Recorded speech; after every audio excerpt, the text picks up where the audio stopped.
அம்மா எனக்கு அடிக்கடி உடல்நல சரியில்லாத போது எல்லாரும் வந்து கண் திருஷ்டியா இருக்கும் அப்படின்னு சொல்றாங்க. அது எப்படிம்மா கண்டுபிடிக்கிறது? கை கால் வலி, கொட்டாவி வந்துனே இருக்குமா, உடம்பு அசதியாக இருக்கும், எது மேலே இன்ட்ரெஸ்ட் இல்லை, அந்த மாதிரி இருந்தால் கண் திருஷ்டி. அம்மா அப்ப எனக்கும் அடிக்கடி நீங்க சொன்ன மாதிரி அறிகுறிலாம் தெரியுதுமா. அப்ப கண் திருஷ்டி தான் இருக்குமோ? அது போக்குறதுக்கு என்னம்மா வழி? கண் திருஷ்டி போக்குறதுக்கு நிறைய பரிகாரம் இருக்குதுமா. ஆனால் நம்ம எல்லாத்தையும் செய்ய முடியாது.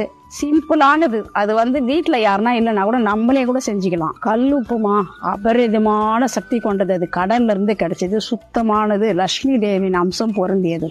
அதை வந்து நம்ம லெஃப்ட் கையில் நம்ம வீட்டில் யாருனா பெரியவங்க இருந்தால் போட சொல்லலாம். கிழக்கு பார்த்த மாதிரி நின்றுட்டு, இல்லை பெரியவங்க யாரும் இல்லை, ரொம்ப கை கால் வலிக்குது, என்ன பண்ணுறதுன்னு தெரியலன்னா நம்மளுக்குள்ளவே நம்ம எடுத்து கல்லுப்பூ நல்லா ஒரு கைப்பிடி எடுத்து கையில் இப்படி வச்சுக்கினேன்.